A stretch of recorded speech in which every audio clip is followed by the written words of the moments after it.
I'm Happy Kyle 1119, and I wanted to make a short commentary video today. Glyris produced some great characters over her time with Trixie Squad. But what made a great Glyris character, one better than most? These are not my top 8 Trixie Squad members personally, but these are characters I think exemplify her style and talent.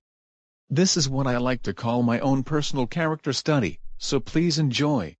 I think one of the characters that truly start the exemplification of what Glyris could do with a character, started with Nathanbianchi, one half of the Bianchi twins. When looking back, Megan wasn't really gravitated towards much. She was clearly the eviler of the two twins, and I think Boonsray was just an overall better female gamer character, especially with how she worked with Jean's 9 friends. But Nathan, in my opinion, was the gamer character that truly hit it off. What I like about Nathan is that he's actually very heartfelt in certain ways, but still has a nautical edge. He's also a huge reason as to why Joshua was one of my least favorite Trixie Squad members, because I felt like Nathan got a lot of his shit, but overall was generally the better guy, and even the better criminal. Nathan I think worked the best with Lapa overall, and even though I understand why people sometimes ship Lapa with Bruno, I don't think Bruno's unstableness would allow those two to work.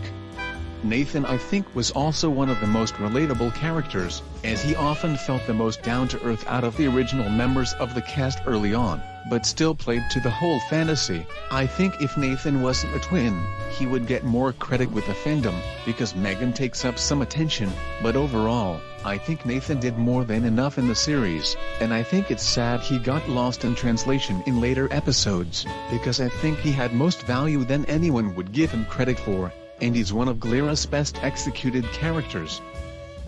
There were a lot of girl characters who shared similar archetypes, the majority of them based on Naomi Moroboshi. But in my honest opinion, Coco Pre Cats did the best.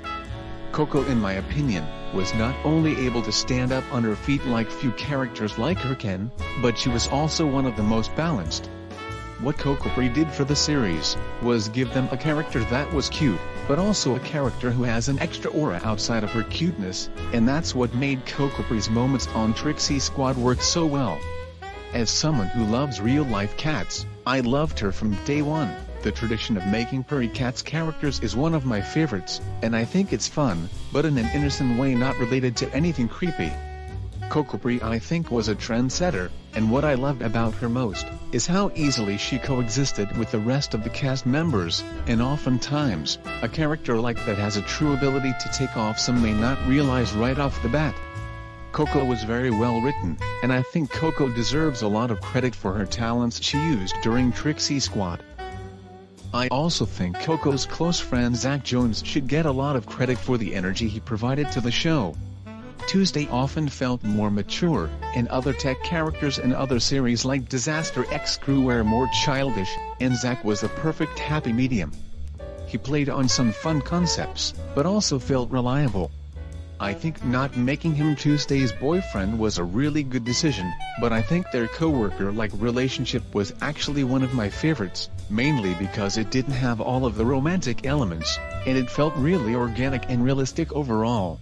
Zach joining as late as he did I think made him outshined by other tech-based members, but honestly, Zach's potential was clear from day one, and he had certain formulas that worked, with good variations to keep his concept fresh. Zach also really was capitalized on in the Halloween special, and I liked seeing him in a position where he had some authority because of his particular set of talents. That's what made Zach Jones go up in likability, and I truly wish he got more screen time during the show. Then we have Cameron Logan, who I think you could easily argue was the most relatable character Glyris has ever written, which is difficult to do for a more comedy-based character, but Glyris pulled it off with Cameron. His hijinks, lack of awareness, and general ability to be comedic, plays into his character, and I personally think his bad luck was also a huge enhancement of his character, because it gave him that extra dimension. Cameron was obviously often being used as the resident meme character, but I genuinely found him to be funny through what we got to know of him.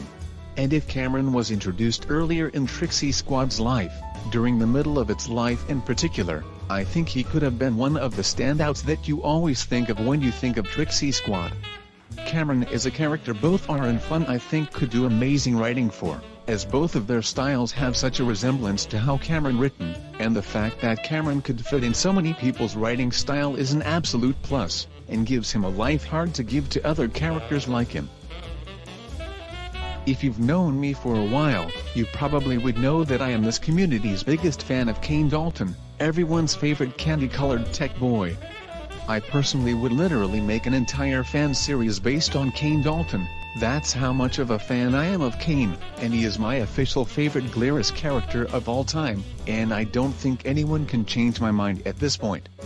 But his brother Bruce is also a good character in my opinion, one who was the anchorman of the twins on the show, even though nowadays I think Mr. Candy Cane deserves that spotlight even more. The Aki sisters were also extremely good characters, but what makes me love Kane and Bruce more is that they have such a fresh youthfulness the sisters don't have. They can argue sometimes, and even though I would almost always side with Kane, you can't help but love both, even when they're arguing.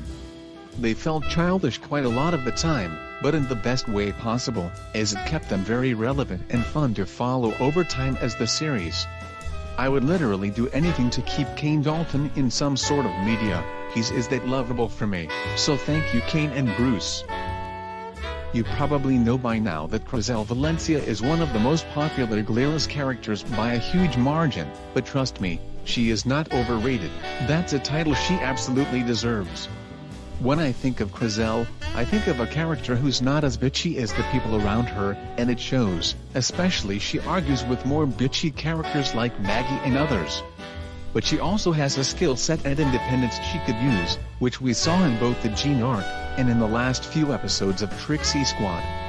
Kriselle is legit a character who I think could warrant a more modern series. Kriselle is the character you're always secretly rooting for, because frankly, she has every right to be addicted to her phone with how much of a legend she is.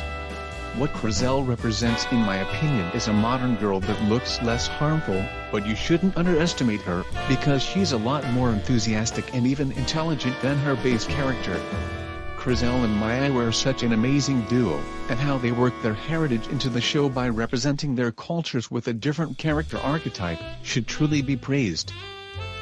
A study like this would not be complete without Tuesday, who I personally think is the best representation of Glyris' brand of characters, and her backstory is one of my favorites. Her being autistic, using technology as an outlet for her evil and struggles, and the reason why she hides her eyes, make her backstory gorgeously written, and Tuesday would be a valuable character in so many different stories. She had a lot of moments of genuine evil, but you still couldn't help but like her, because her brand of evil combined with her story blended together so well, beautifully in fact. Tuesday's type of character is hard to replicate if you're not Glyris. We all have that type of character we can do spectacularly, and Tuesday is a character with Glyris all over it.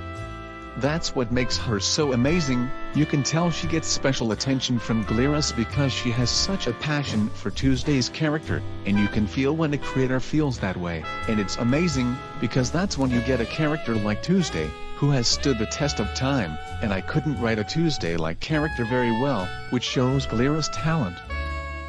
This final character is one of the later characters that in my opinion didn't get enough time on Trixie Squad, and I wish he was made earlier, because Momoka Sayamura has massive potential that truly needs to be tapped into, and used to its fullest extent.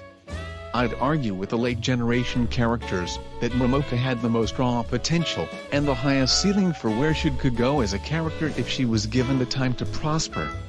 Momoka deserves nothing but a good long life in Victopolis, and you can love her so much because Momoka is so different in my opinion. One of my favorite character designs, a personality you just latch onto, and a genuine uniqueness in comparison to what other cute character have to offer, and you get a character who makes you happy to see, and even happier when good things happen to her. I genuinely adore Momoka, seriously, she is amazing. Those are the reasons why so many of these characters worked so well. I hope you enjoyed this video, and I thank Glyris for making these inspirational characters. And remember everyone, Kane Dalton for life.